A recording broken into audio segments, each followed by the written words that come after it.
You're listening to the Good Old Boys Fantasy Football Podcast. Now here's your hosts, Kevin, Derek, and Alex.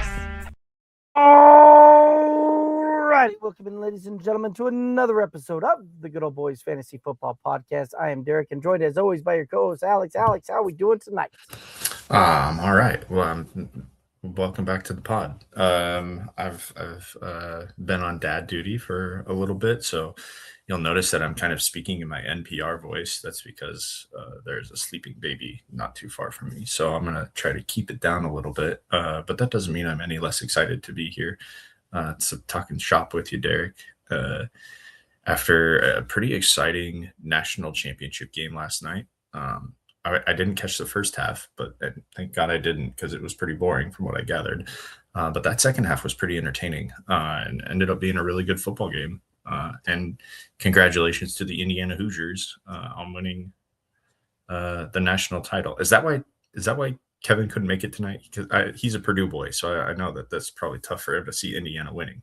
Nah, he got some JOB stuff tonight, but Convenient. yeah, no, it was good for Kurtz and Yeti in Indiana, and good for them on getting that job done. And it'll be interesting to see how things kind of turn around there and continue. So it'll be interesting to kind of see what that looks like. But it was a deal where it looked like Miami was going to really kind of pull away, and then Indiana really was going to pull away, and then Miami kind of clawed their way back into it. And special teams play kind of broke it back loose again a little bit, but no, overall it was a pretty good game and pretty exciting all the way through. Yeah, good way to cap the college football season, and looking forward to next year. Take a break for a little bit. College football season drags on, man. Not anymore. It is months and months long. So yeah. But yeah, it'll be interesting to see too how the transfer portal and everything else finishes shaking out here on that one as well, and we'll see what team wants to be the big spenders this year when it's all said and done. So yeah. So you want to start seeing where the teams that are going to be in the playoff next season follow the NIL money. That seems to be the secret anymore. I had to laugh. Well, maybe Indiana didn't really have a ton of it, but I had to laugh. There was a way too early top 25 for next year that's already come out, and somehow, some way, the University of Texas has lurched to the top of that list, and people just never learn. Right. I think I saw the one that you're looking at, and Ohio State was, I think, number 2 or number 3. And we'll see something similar here this next year for sure, where one of those teams will win, the other one will lose, and then we'll most likely have a incumbent there for quite a while. Yeah. It'll be. I mean, it's fun. Hopefully they figure out this playoff situation and maybe expand it a little bit. That would be what I'm in favor of, is expansion. But we'll see. The format now, while imperfect, is better than what it was. So we're working our way towards a better format, I think. Right. Just there's something to be said though. Some of these automatic qualifiers is what they need to tweak on, right? Like, yeah. I get that the whole thing was set to the point where there were 5 power conferences back in the day, and quite frankly, the likelihood that you would have 4 of those conferences not be in there, and then you open the possibility for a non-group of 5 to make it there with the mergers and all of that, right? That's how you get a couple of teams that are kind of just barely cracking the top 25 somehow get in there. But it is what it is. Yeah, and good on Miami making the selection committee look good, making it all the way to the national championship game as literally the last team in. Right.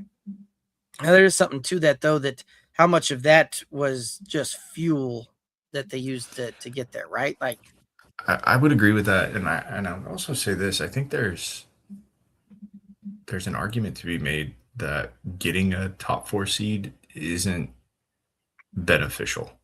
No. That is a lot of time off. That's a lot of time off. Not only that, more often than not, the teams that get the home game in the first round right? They essentially get almost a little bit of a tune-up game, so to speak, and then go in there more battle tested into the next round and kind of rock and roll from there. But ball, yeah, in over a month. Right. Like championship weekend is usually that first weekend in December, and if you get a bye, you're not playing again until the first of the year. Right? There's 3 weeks off when you've played, and the longest break you're going to have throughout the course of a season is a week. Like that's a long time. Right. So, but again, congrats to Indiana and pulling off an undefeated season, which is very difficult to do. So congratulations to them, and we'll kind of move on there. We did have some NFL take place this last week.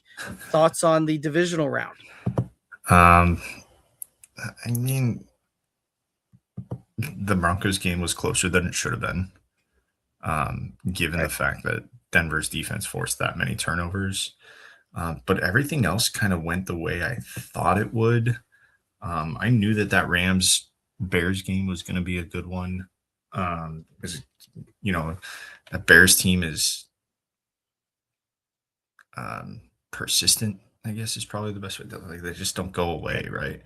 And the Rams, I think the better team won in that game. Keep in mind, like that game doesn't go to overtime unless it's a miracle heave right there, right at the end of the fourth quarter. So I think the Rams won. Seattle looks really good. Man, do they look really good right now. And I thought New England would take care of business at home against Houston. So it kind of went the way I thought it would.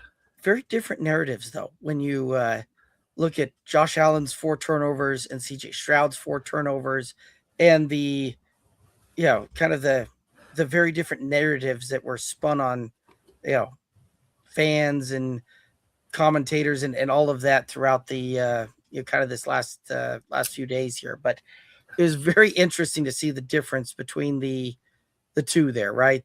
Turned over 4 times, but that's because he's trying to play Superman and put the entire team on his back, versus it just hadn't progressed.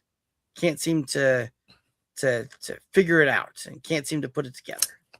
Well, and I think there's something to be said about experience, right? Josh Allen's been in the league a lot longer and has played more meaningful games, right?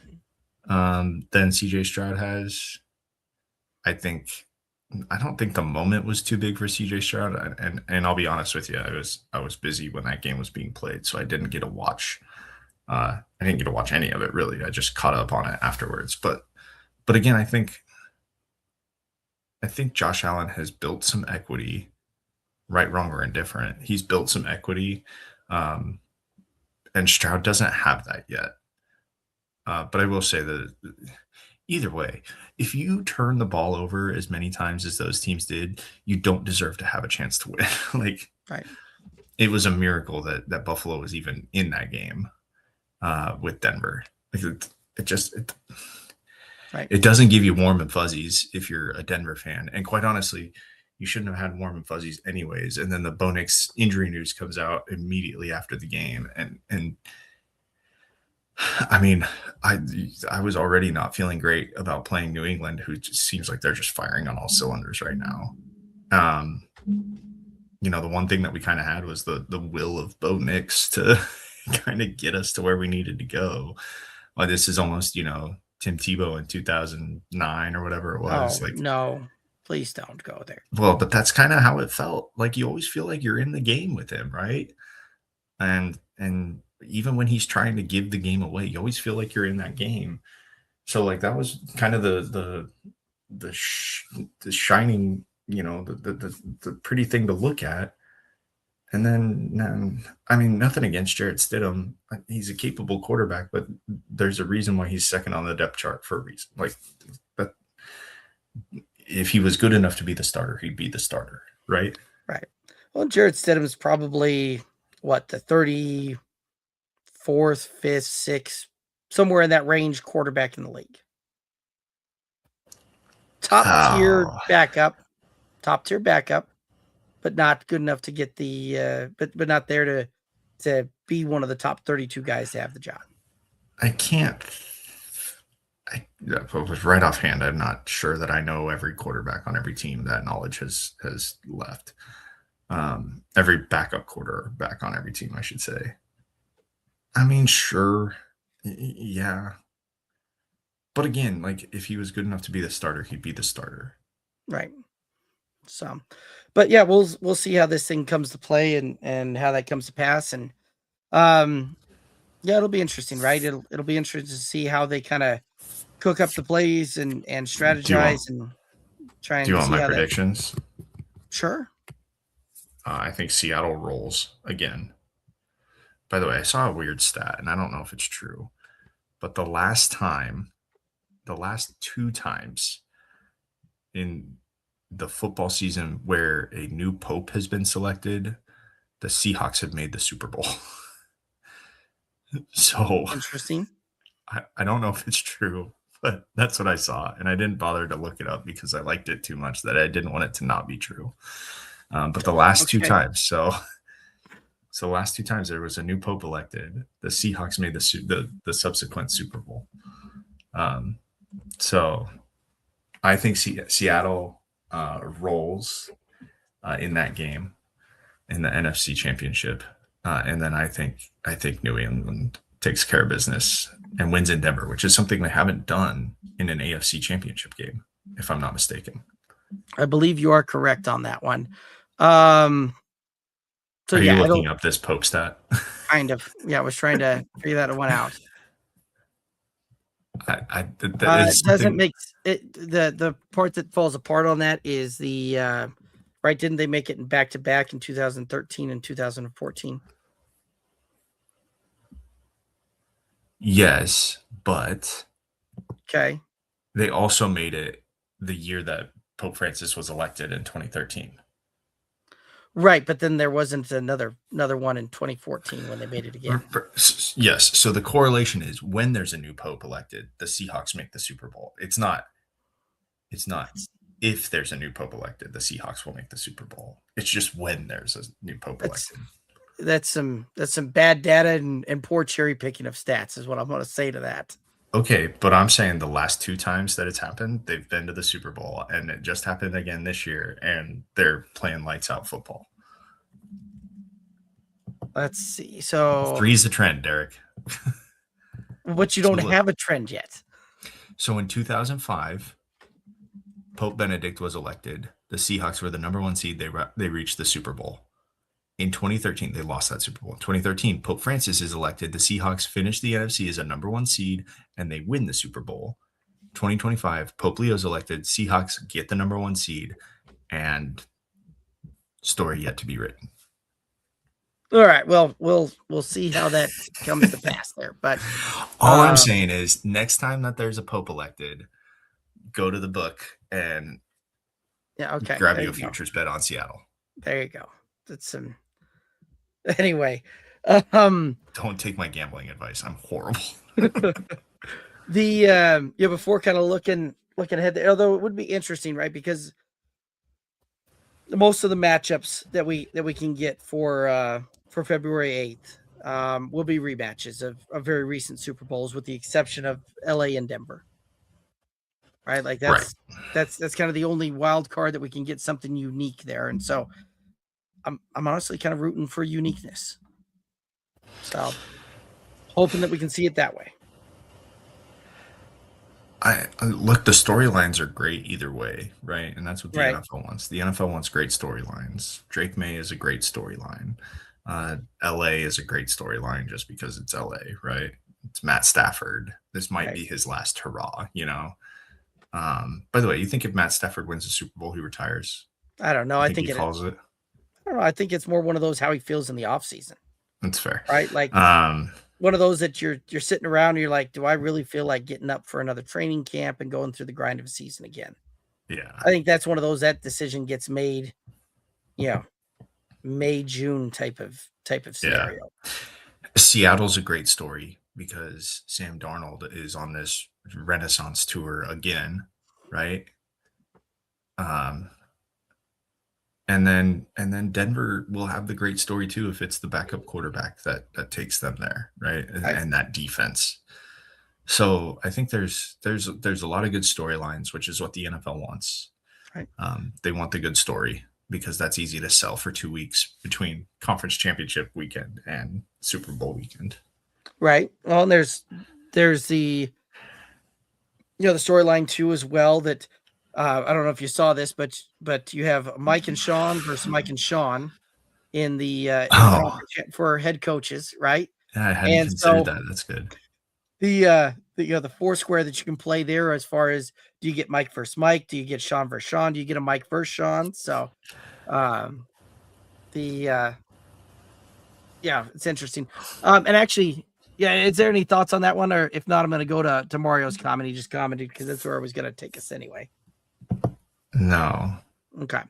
So Mario chiming in saying, "Greeting, fellas. Were the Bills game ball fumbles real or just evidence that games are rigged?" So look, okay. So I don't know if this is about the interception in overtime, but let's talk about the interception in overtime, because any way you slice it, that's an interception, right? Like if that ball hits the ground, that's an incomplete pass, correct? Mm-hmm. I think we can all agree on that. If that ball hits the ground, it's an incomplete pass. So why then, if the defender comes up with the football as the process of the catch is being made, if the defender comes up with the football, how is that not an interception? And yes, I get that. I'm looking at this through very orange and blue tinted glasses, but still, like if it's going to be, if it would be ruled an incompletion if he drops it, why then is possession by the defensive team through the act of the catch not an interception?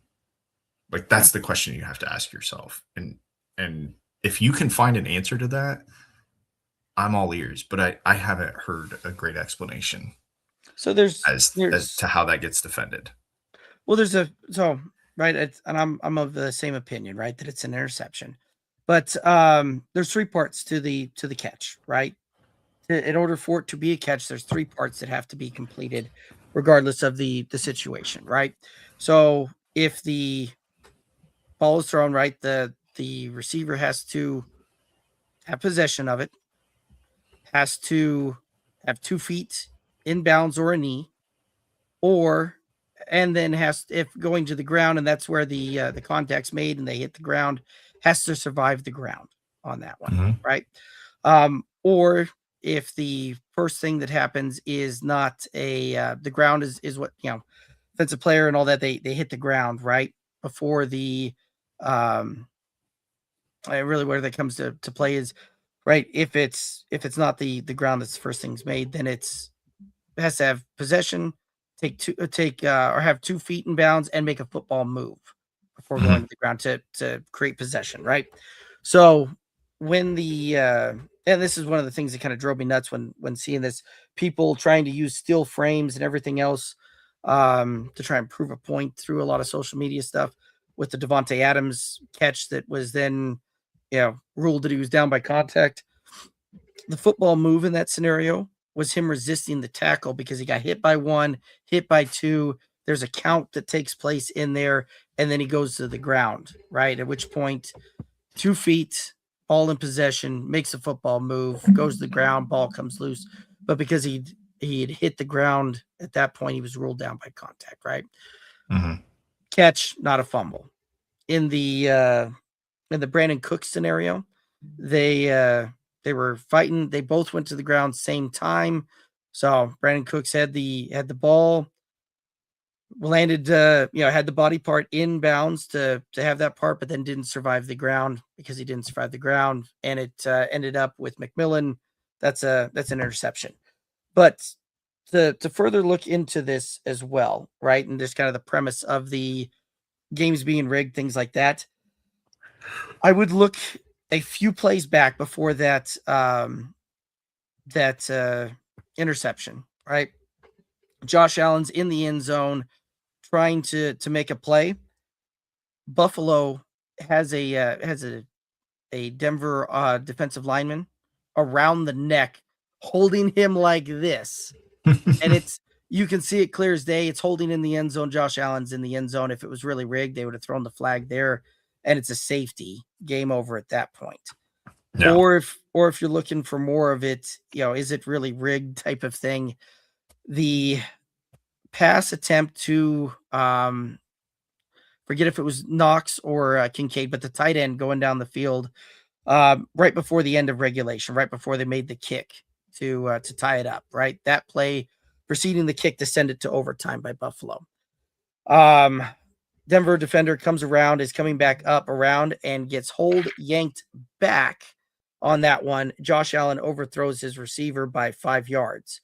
If you're looking for that evidence of it to be rigged, they would have thrown a flag there for holding as well. And Buffalo would have been having to try and make a 60-yarder to tie the game up instead of the 50-yarder, right? Like, yeah, if we want to talk about the officiating, we want to talk about some of that kind of stuff. Like, there were several calls along the way that went in Buffalo's favors that were no calls along that. So, but anyway, that's just my 2 cents on it. Yeah, games aren't rigged. It's fun to talk about, but games aren't rigged. Right? Like, if same thing with the script type of thing, right? Like, who signs off on the, like, oh, I'm going to break my ankle and have surgery and miss out on the conference championship and potentially the Super Bowl. Yeah. Right? Like, who signs off on that one to be like, yep, we're gonna do that so that we can be part of this thing, right? Like, yeah, it's fun to talk about, but right? If you believe that, then I have some great lakefront property or some oceanfront property in Arizona I'd like to talk to you about. There you go. So, but it's a fun thing, right? And it's a lot of fun for people to chat about and talk about, and definitely show up all across the social medias for days on end. And the other thing too that kind of solidifies that is Joe Burrow coming out. I don't know if you saw his tweet that he came out and just first time in 2 years he's tweeted. Right. Somebody made the joke that he felt so moved to say what he had to say. He found his password to be able to type in and do it. But somebody, I think that the phrasing was that there was enough internet doofuses that Joe Burrow had to come out and tweet for the first time in 2 years. But the simple fact that right, the majority of people that don't understand some of the nuances and the rules around that. Look, and I think McDermott had a case that they didn't at least look at it more, right? Like, maybe just feign that you're, giving the appearance that you're going to look at it. So I get that. I think that you can be upset about that they didn't even bother to look at it again. Well, you would at least want that by rule, right? By rule, what's automatically all turnovers. I know the all turnovers, but like at least and just touchdowns, right? So that was one of those that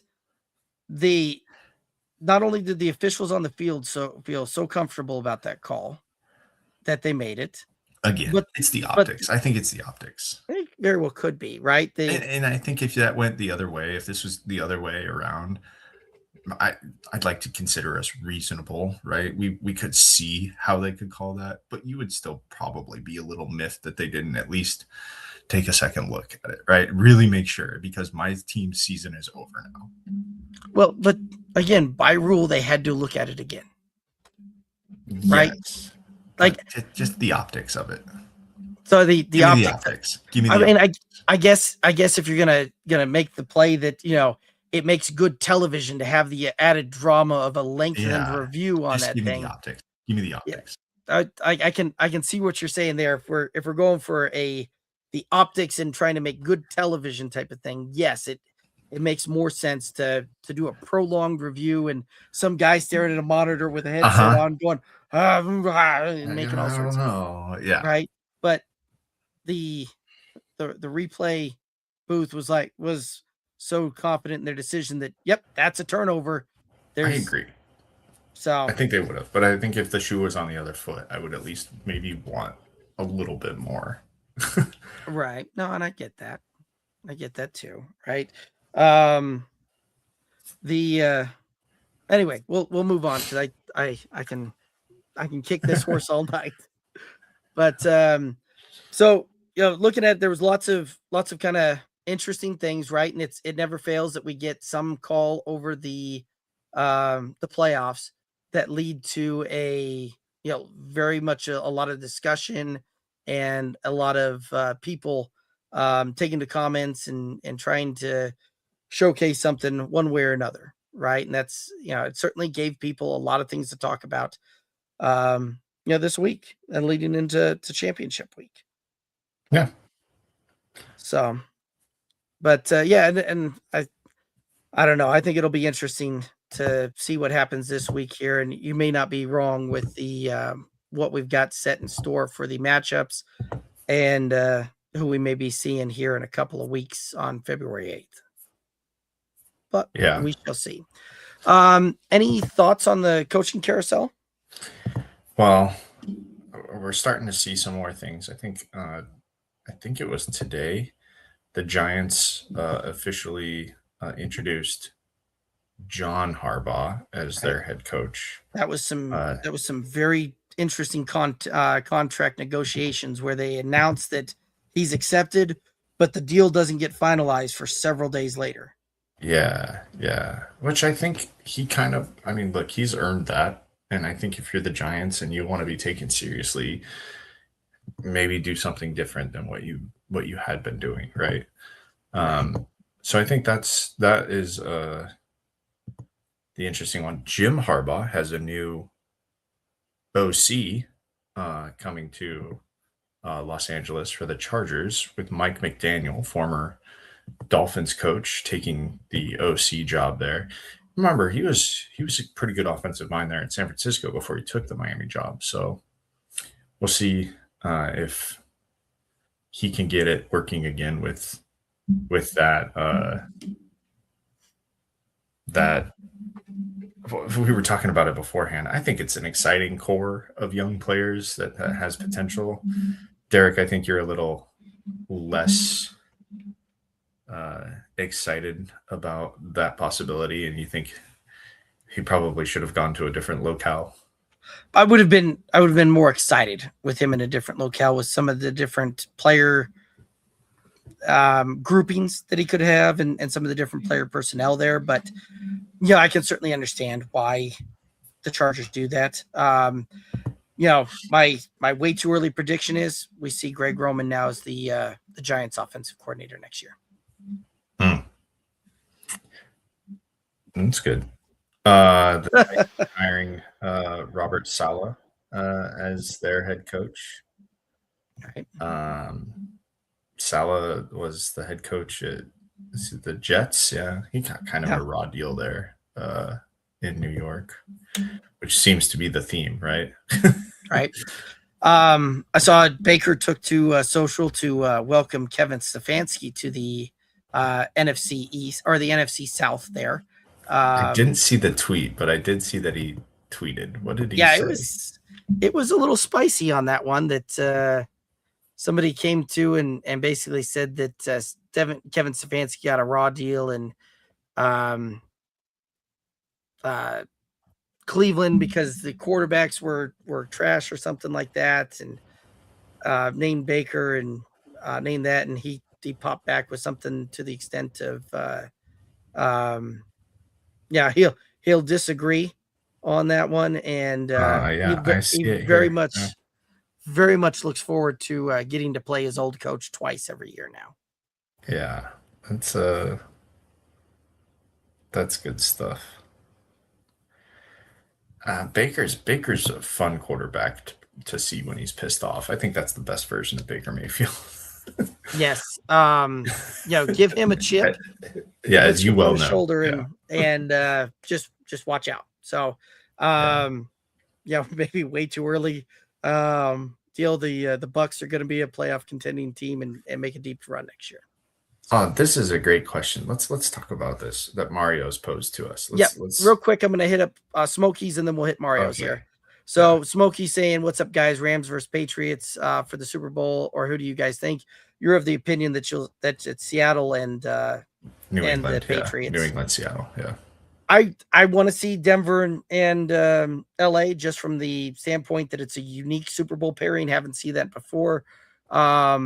Honestly, though, I think that we'll probably see the Patriots moving on, and it wouldn't surprise me to see Seattle on that one. But the Rams, you know what, I won't put it past Sean McVay to find a way to get the Rams over the hump in that one.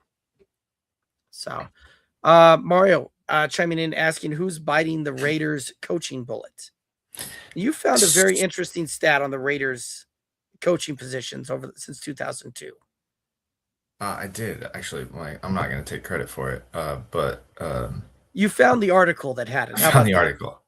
Yeah, I found the article. The Raiders have had more coaches than any other team since 2002. They've had 12 head coaches. That doesn't count interims.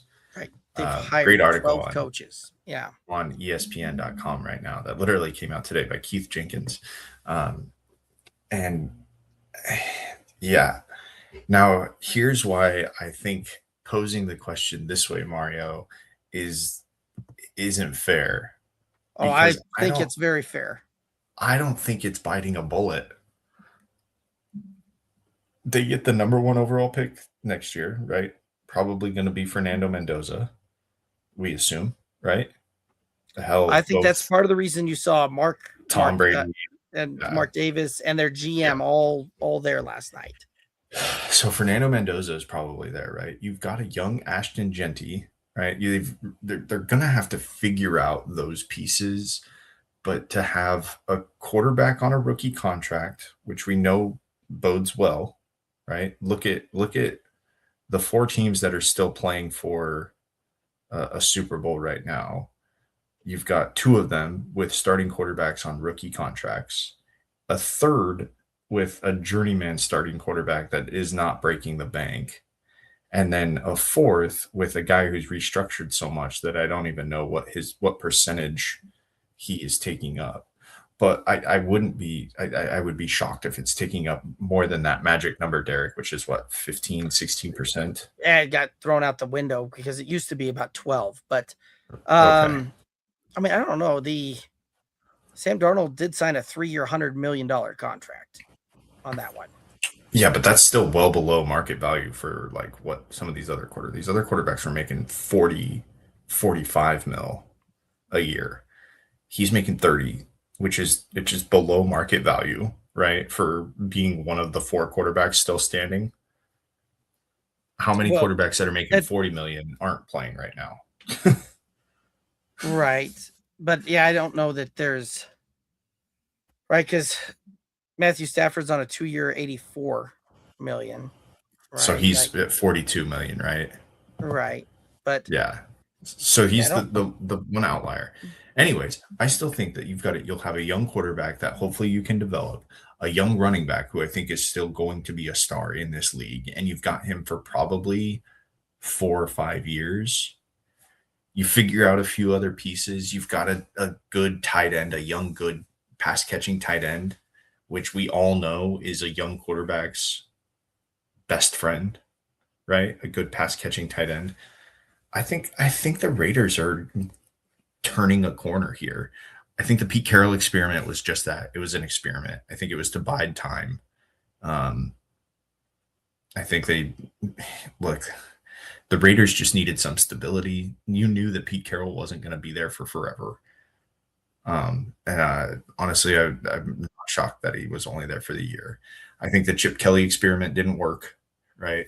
He wasn't what they were looking for in terms of an OC. Didn't fit the personnel there.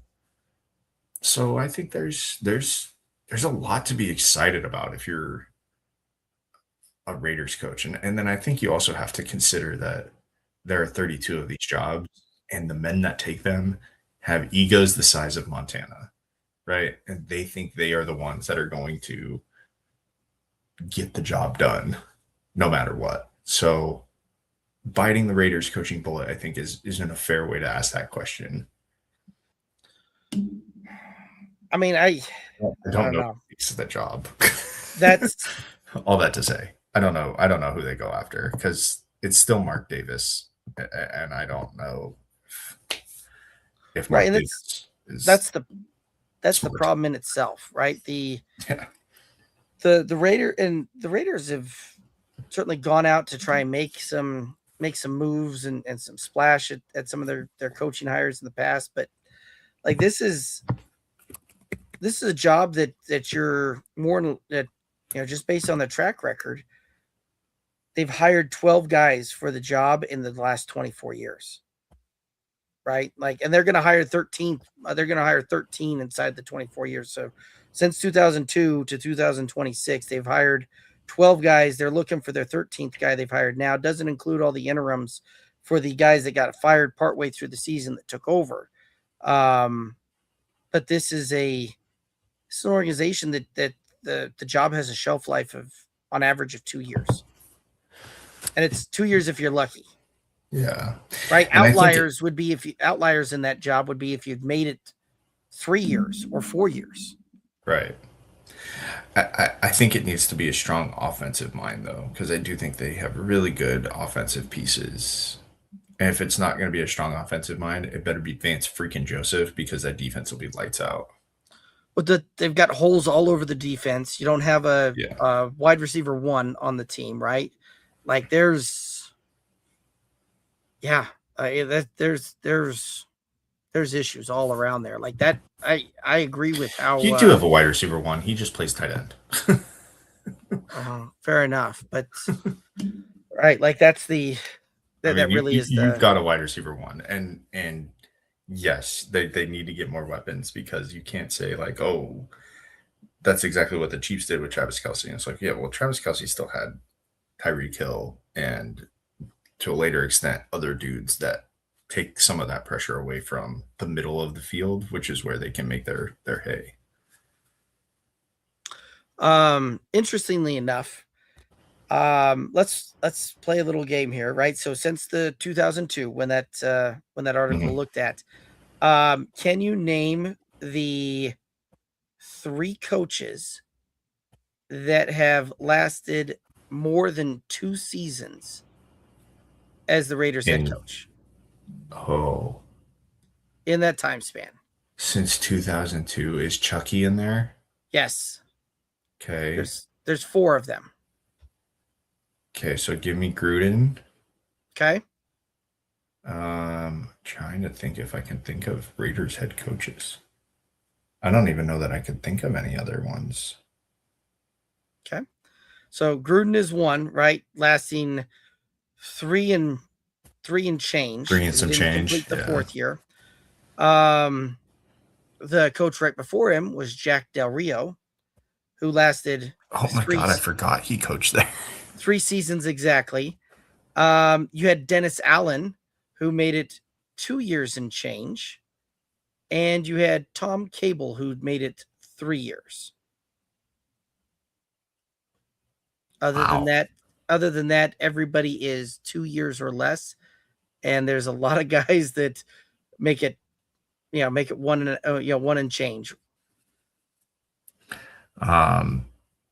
McDaniels is on that list. Yep. Change. Yeah, because he made a 1 and change. Josh McDaniels is the name. Antonio Pierce only made it right. Like, we're not counting the interim deal, so he was hired for the coach, full time, made it a year. That's right. Pete Carroll made it a year. Yeah, he was just 1 year. Tony Sperano made it a year. Hugh Jackson made it a year. Art Shell made it a year. Okay, so Hugh Jackson is on that list. Okay, so the other team on this article, the other team that has had the most head coaches since 2002, it comes as no surprise, is the Cleveland Browns, right? They've had fewer head coaches than starting quarterbacks since 2002, but not by much. They've had 9, right? And Hugh Jackson is on both of those lists. Right? Common So, denominator. right. But yeah, I would very much agree with the phrasing of that. Who's biting the bullet? Because, unless you drastically change things around, and you're talking about having to drastically change things around for a locker room that has a losing culture, for and granted, I say that as an outsider looking in, but it's hard to have a winning culture when you've had that kind of turnover throughout the building, when you haven't had a winning season. Like, you're going to have to go in and drastically change the culture. You're going to have to do it with, not necessarily the highest profile players in there. And you're going to have likely a rookie quarterback that you're going to have to develop and bring along to the next level. And, oh, by the way, you're doing it in a division that has... I was waiting for you to get to that point. Yeah, and by the way, you're doing it in a division that has Andy Reid, who is the winningest coach and most tenured coach in current NFL coach out there right now. You're doing it against, and he's won several Super Bowls. Sean Payton, ton of experience there, has won a Super Bowl, and Harbaugh, who's been to a Super Bowl and has put up a couple of winning seasons in a row now. And you're dealing with teams that have been, for the most part, in a division that's going to be very difficult to try and win. But again, the men that take one of these 32 jobs have egos the size of Montana. You're probably right on that one. Just anyway. Any other thoughts on this one, or should we head on over to play Guess the Player? Let's play. All right. So, premise on this one: you get 5 guesses, and the 5 guesses will we'll go through it. You can take a guess. If you don't know, if you guess it right, I'll tell you right. If you don't, I'll tell you that it's not him, and we'll move on there. But you have up to 5 clues to guess the player. These are all based off of half-point PPR type of scoring when it comes to that. And okay. I'll even tell you that it's a running back as well. Okay. All right. So this running back played all 17 games for the season, but he averaged under 15 fantasy points per game. That would be your first clue.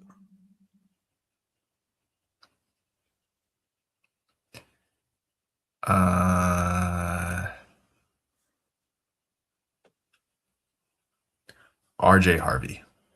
This is not RJ Harvey. Second clue. He handled over 230 rushing attempts, but averaged under 4.5 yards a carry.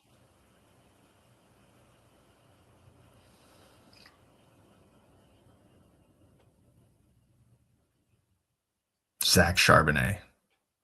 Not a bad guess, but it is incorrect. So this running back, even though he didn't have a super high running or yards per carry, with those over 230 rushing attempts, still managed to get over 1,000 rushing yards and did it with a lot of volume. Mario has a guess here for you, but I'm not gonna count it against you. He's saying it's Brian Robinson. It is not Brian Robinson, but good guess, Mario. Read that last one again for me. So he still managed to go over 1,000 rushing yards and did it on the volume.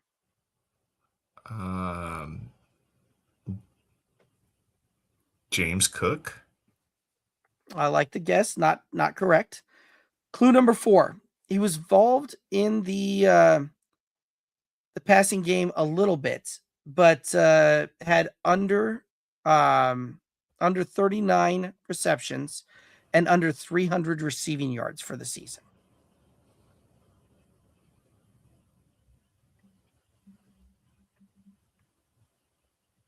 Ashton Genty.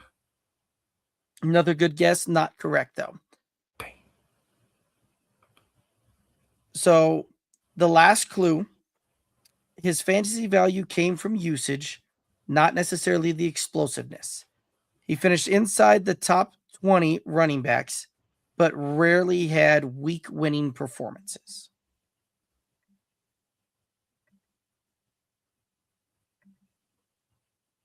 This is horrible podcast.